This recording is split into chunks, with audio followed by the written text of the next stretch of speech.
ഇവരുടെ ഈ പറയുന്ന ഫോറസ്റ്റിൻ്റെ ഐബികളിൽ അവരുടെ ഗസ്റ്റ് ഹൗസുകൾ രാത്രി കാലങ്ങളിൽ തോന്നിവാസത്തിൻ്റെ കേന്ദ്ര അറിയാം നിങ്ങൾക്ക്. തോന്നിവാസത്തിൻ്റെ അവിടെ പെണ്ണും പെടക്കോഴിയും ഈ പറയുന്ന വ്യഭിചാരവും കള്ളുകുടിയുമാണ് കേരളത്തിലെ മുഴുവൻ ഫോറസ്റ്റ് ഐബികളിൽ നടക്കുന്നത്. എന്നിട്ട് ഇന്ത്യയിലെ IFSകാർ വരിക, ഇവിടെയുള്ള IFSകാർ അവർക്ക് പെണ്ണ് കൂട്ടി കൊടുക്കാൻ കുറേ ഉദ്യോഗസ്ഥന്മാർ.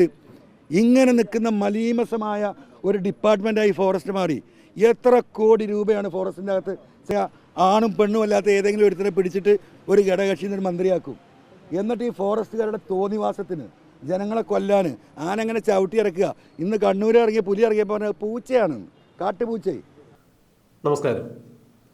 നിലമ്പൂർ ഫോറസ്റ്റ് ഓഫീസ് ഉപരോധിച്ചതിൻ്റെ പേരിൽ PV അൻവറിൻ്റെ അറസ്റ്റും അദ്ദേഹത്തിൻ്റെ ജയിൽവാസവും പിന്നീട് അദ്ദേഹത്തിൻ്റെ ജാമ്യവുമെല്ലാം ഇന്ന് കേരളത്തിൽ കോളിളക്കം സൃഷ്ടിച്ചിരിക്കുന്ന വാർത്തയായി മാറിക്കൊണ്ടിരിക്കുന്നു. എന്നാൽ കോടതി ജാമ്യം അനുവദിച്ചതിനെ തുടർന്ന് പുറത്തു വന്ന PV അൻവർ ചില കാര്യങ്ങൾ മാധ്യമങ്ങളോട് വ്യക്തമാക്കുകയുണ്ടായി. വനം വന്യജീവി നിയമ ഭേദഗതിക്കെതിരെ തന്നെയാണ് അത്തരം ഒരു പരിഷ്കരണത്തിനെതിരെ താൻ സമരമുറകളുമായി മുന്നോട്ട് പോകുന്നു. ഈ സമരമുറകളാണ് പിണറായി വിജയനെയും CPMനെയും വിരളി പിടിപ്പിച്ചിരിക്കുന്നത്.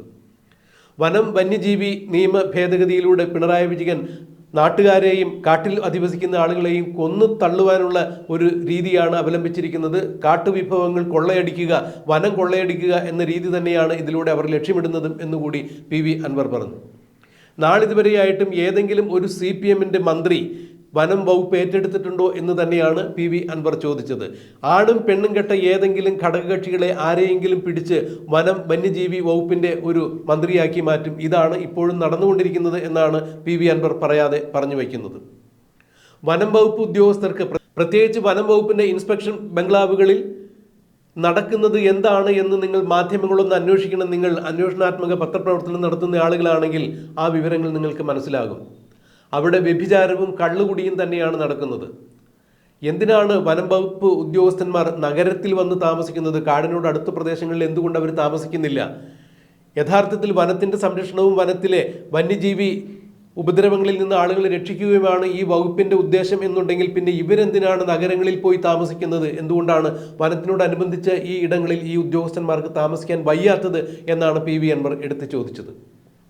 വനം വകുപ്പ് ഓഫീസുകളെല്ലാം മതിലുകളെല്ലാം പൊക്കിക്കെട്ടി വന്യജീവികളുടെ ആക്രമണത്തിൽ നിന്ന് തടയുവാൻ വേണ്ടി അവർ സുരക്ഷിതമായ താവളങ്ങൾ ഒരുക്കുന്നു. എന്നാൽ കാട്ടിൽ കഴിയുന്നവർക്കും അല്ലെങ്കിൽ കാട് തേടി ചെല്ലുന്നവർക്കുമെല്ലാം വന്യജീവികൾ ഭീഷണിയായി മാറുന്നു. പലരെയും ആന ചവിട്ടിക്കൊല്ലുന്നു. മാത്രമല്ല കാട്ടിൽ നിന്നും വന്യജീവികൾ നാട്ടിലിറങ്ങി ആളുകളെ കൊല്ലുന്ന കാഴ്ച വരെ ഉണ്ടായി. നാട്ടിൽ പുലി ഇറങ്ങിയാലും വനം വകുപ്പ് പറയും അത് കാട്ടുപൂച്ചയാണ് എന്ന് പറഞ്ഞ് അവർ കൈയൊഴിഞ്ഞു മാറുന്ന കാഴ്ചയാണ് കാണാൻ സാധിക്കുന്നത് എന്നാണ് PV അൻവർ പറഞ്ഞത്. ഇത് പിണറായി വിജയന്റെ കള്ളക്കളി തന്നെയാണ്. പിണറായി വിജയൻ ഇത്തരത്തിൽ നാട് മുടിക്കുമ്പോൾ എങ്ങനെയാണ് കയ്യും കെട്ടി കണ്ണും കെട്ടി നോക്കിയിരിക്കുക എന്നാണ് PV അൻവർ ചോദിച്ചത്. ഇനിയും താൻ വന നിയമ ഭേദഗതിക്കെതിരെ പോരാടും. അതിൽ മലയോര കർഷകരെ ഉൾപ്പെടുത്തിക്കൊണ്ട് തന്നെ അവരുടെ ജീവനും സ്വത്തിനും സുരക്ഷ വേണമെന്ന് ആവശ്യപ്പെട്ടുകൊണ്ട് തന്നെയാണ് താൻ മുന്നോട്ട് നീങ്ങുന്നത്. ഇതിൽ UDFും കൃത്യമായ രീതിയിൽ ശ്രദ്ധിക്കണം. എന്തുകൊണ്ടാണ് UDF ഇക്കാര്യത്തിൽ കൂടുതൽ ശ്രദ്ധ കാണിക്കാത്തത് എന്ന് മനസ്സിലാക്കാൻ കഴിയും. CPMന് വനമേഖലയിൽ നിന്നും ഒരു വോട്ട് പോലും കിട്ടാത്ത അവസ്ഥയിലേക്ക് കാര്യങ്ങൾ മാറണം. തീർച്ചയായും മലയോര കർഷകരെയും വനവാസികളെയും ബന്ധപ്പെടുത്തിക്കൊണ്ട് തന്നെ താൻ സമരമുഖത്തേക്ക് നീങ്ങുകയാണ് എന്നാണ് PV അൻവർ പറഞ്ഞത്. ജയിൽ മോചിതനായ ശേഷം മാധ്യമങ്ങളെ കണ്ടപ്പോൾ PV അൻവർ വളരെ വൈകാരികമായി സംസാരിച്ചതിൻ്റെ പ്രസക്ത ഭാഗങ്ങൾ നമുക്കൊന്ന് കേൾക്കാം. 7000 ഫോറസ്റ്റ് ഉദ്യോഗസ്ഥന്മാരാണ് കേരളത്തിൽ ആകെ ഉള്ളത്. നിങ്ങൾ മനസ്സിലാക്കണം. 75 IFSകാരുണ്ട്. 5,10,000 പോലീസുകാർ ഇവിടെ ഉണ്ട്. അതിനാകെ ഉള്ളത് ഇവിടെ ഈ പറയുന്ന 700 ചില്ലാനം IFSകാരാണ്. 400 ചില്ലാനം IFSകാരാണ്. അപ്പോൾ ആ റേഷ്യോൻ്റെ വ്യത്യാസം നോക്കൂ നിങ്ങൾ. എന്തിനാണ് ഈ ഉദ്യോഗസ്ഥന്മാരെ തീറ്റിപ്പോരുന്നത്? തിരിച്ചയക്കണം അവരൊക്കെ കേന്ദ്രത്തിൻ്റെ ആവശ്യമുള്ള സ്ഥലങ്ങളിലേക്ക്. 400 ആൾക്ക്. എന്നിട്ട് ഇവർ വാഹനം വാങ്ങിക്കൂട്ടുക. നിങ്ങൾ നിലമ്പൂർ വന്ന് നോക്കൂ. ഞാനിപ്പോൾ 4 മാസം മുമ്പ് ഈ ഇടതുപക്ഷത്തിൽ നിന്ന് അകൽച്ച ഉണ്ടാകുന്നതിന് മുമ്പ് മന്ത്രി വന്ന് കുറേ കെട്ടിടം ഉദ്ഘാടനം ചെയ്തിട്ടുണ്ട്. 13.5 കോടി രൂപയുടെ കെട്ടിടം, പുതിയ കെട്ടിടങ്ങൾ, പുതിയ വാഹനങ്ങൾ ഈ ഉദ്യോഗസ്ഥരുടെ തോന്നിവാസത്തിന് വാങ്ങിക്കൊടുക്കുമ്പോൾ 1 കിലോമീറ്റർ ഫെൻസിങ് ഇടാൻ 5 ലക്ഷം മതി. ഒരു പൈസ കൊടുത്തിട്ടില്ല ഇവർ. എന്നിട്ട് ഈ കേരളത്തിൽ ഇന്ത്യയിൽ കിട്ടാവുന്ന ഏറ്റവും വലിയ കാറുകൾ നിങ്ങളൊന്ന് പോയി നോക്കൂ. ഈ ഫോറസ്റ്റ് ഓഫീസിൻ്റെ മുറ്റത്ത് കിടക്കുന്ന വാഹനങ്ങൾ എയർ കണ്ടീഷൻ ചെയ്ത വില പിടിപ്പില്ല 30-40 ലക്ഷം. എന്തിനാ ഇവർക്ക് ഈ വാഹനം? കാട്ടിൽ പോകാനാണോ കാറ്? കാട്ടിൽ പോകാൻ ജീപ്പാണ് വേണ്ടത്. അപ്പോൾ ജീപ്പിലൊന്നും അവർ യാത്രയില്ല. നിലമ്പൂർ നിൽക്കുന്ന DFO ഓഫീസിൻ്റെ മതിലൊന്ന് പോയി നോക്കും നിങ്ങൾ. ഈ ആനശല്യം കൂടിയപ്പോൾ അവിടെയൊക്കെ മതിൽ കെട്ടി ഉയർത്തി. അവർ ഭയങ്കര പ്രൊട്ടക്ഷനിൽ. അവരെന്തിനാ ഈ നഗരത്തിൽ വന്ന് ജീവിക്കുന്നത്?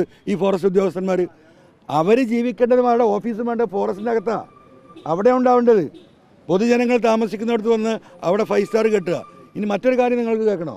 നിങ്ങളൊന്ന് പരിശോധിക്കണം. പത്രക്കാരാണല്ലോ നിങ്ങൾ, അന്വേഷണാത്മകമായ പത്രപ്രവർത്തനം നടത്തുന്ന ആളുകളാണ്. ഇവരുടെ ഈ പറയുന്ന ഫോറസ്റ്റിൻ്റെ IBകളിൽ അവരുടെ ഗസ്റ്റ് ഹൗസുകൾ രാത്രി കാലങ്ങളിൽ തോന്നിവാസത്തിൻ്റെ കേന്ദ്ര അറിയാം നിങ്ങൾക്ക്?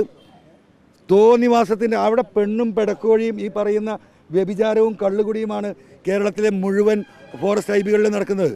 നിങ്ങൾക്കാർക്കും അങ്ങോട്ട് കയറിപ്പോകാൻ പറ്റുമോ? ഈ കാട്ടിൻ്റെ ഉള്ളിലെ സുഖവാസ കേന്ദ്രങ്ങൾ. എന്നിട്ട് ഇന്ത്യയിലെ IFSകാർ വരിക, ഇവിടെയുള്ള IFSകാർ അവർക്ക് പെണ്ണ് കൂട്ടി കൊടുക്കാൻ കുറേ ഉദ്യോഗസ്ഥന്മാർ. ഇങ്ങനെ നിൽക്കുന്ന മലീമസമായ ഒരു ഡിപ്പാർട്ട്മെൻറ്റായി ഫോറസ്റ്റ് മാറി. എത്ര കോടി രൂപയാണ് ഫോറസ്റ്റിൻ്റെ അകത്ത് ചിലവാക്കുന്നത്? നിങ്ങളാരെയും കണ്ടിട്ടുണ്ടോ 100 രൂപ ചിലവാക്കിയത്? പോയി നോക്കാൻ പറ്റുമോ? സോഷ്യൽ ഓഡിറ്റിങ്ങിന് പറ്റുമോ? കോടിക്കണക്കിന് വനം ഇവിടെ വെച്ച് പിടിപ്പിക്കുന്ന കണക്കാണ്. ഒരു മരം നിങ്ങളൊന്ന് കാണിച്ചെന്നേ. ഇവിടെ റോഡ് പണി നടക്കുമ്പോൾ മനുഷ്യർക്ക് പോയി നോക്കാം, പഞ്ചായത്ത് പ്രസിഡന്റിന് പോയി നോക്കാം, മന്ത്രിക്ക് നോക്കാം.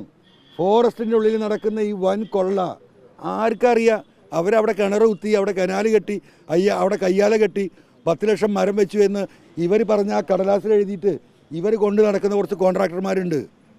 ഇങ്ങനെ കൊടും കൊള്ള നടക്കുക, എന്നിട്ട് മനുഷ്യനെ കൊല്ലുക. ഈ രീതിയിൽ ഈ ഫോറസ്റ്റ് ഡിപ്പാർട്ട്മെൻറ്റ് ആയിട്ടുണ്ട്. 8 കൊല്ലമായി പിണറായി തിരിഞ്ഞു നോക്കിയിട്ടില്ല. പിണറായിക്ക് വല്ലതും അറിയോ ഈ ഫോറസ്റ്റിൽ എന്താ നടക്കുന്നതെന്നുള്ളത്? ഏതെങ്കിലും ഒരു കാലത്ത് CPM ഈ മന്ത്രിസ്ഥാനം ഏറ്റെടുത്തിട്ടുണ്ടോ? നിങ്ങളൊന്ന് പരിശോധിച്ച് നോക്കൂ. ഒരു കാലത്തും ഏറ്റെടുത്തില്ല. ഈ 8 കൊല്ലം ഏറ്റെടുത്തിട്ടില്ല. അതിൻ്റെ മുമ്പത്തെ ഭരണം നിങ്ങൾ പരിശോധിക്കുക.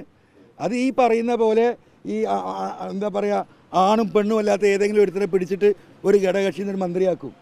എന്നിട്ട് ഈ ഫോറസ്റ്റുകാരുടെ തോന്നിവാസത്തിന് ജനങ്ങളെ കൊല്ലാൻ ആനങ്ങനെ ചവിട്ടി ഇറക്കുക. ഇന്ന് കണ്ണൂർ ഇറങ്ങിയ പുലി ഇറങ്ങിയപ്പോൾ പറഞ്ഞാൽ പൂച്ചയാണ്, കാട്ടുപൂച്ച. അങ്ങനെ സാധനം ഉണ്ടോ കാട്ടുപൂച്ച? അപ്പം എങ്ങനെ ഈ ഒരു രീതിയിലായ ഒരു ഡിപ്പാർട്ട്മെൻറ്റ്, പ്രതിപക്ഷം ഇനി ഒന്നും നോക്കണ്ട. ഈ ഒരു വർഷം എനിക്ക് ബഹുമാനപ്പെട്ട പ്രതിപക്ഷ നേതാക്കന്മാരോടും ഇവിടുത്തെ പൊതുപ്രവർത്തനം UDF പ്രവർത്തകരോടൊക്കെ പറയാനുള്ളതാണ്. ഈ 63 മണ്ഡലം നിങ്ങളൊന്ന് കേന്ദ്രീകരിക്കുക. ഇപ്പോൾ ആകെ അവിടുന്ന് ഇപ്പോൾ UDFൻ്റെ കയ്യിലുള്ളത് 15 മണ്ഡലമാണ്. ബാക്കി മുഴുവൻ ഇവർ ഈ പറഞ്ഞതുപോലെ വെച്ച് എന്താ പറയുക പെട്ടിയിലിട്ട് പൂട്ടിയിരിക്കുകയാണ്. ആ പൂട്ട്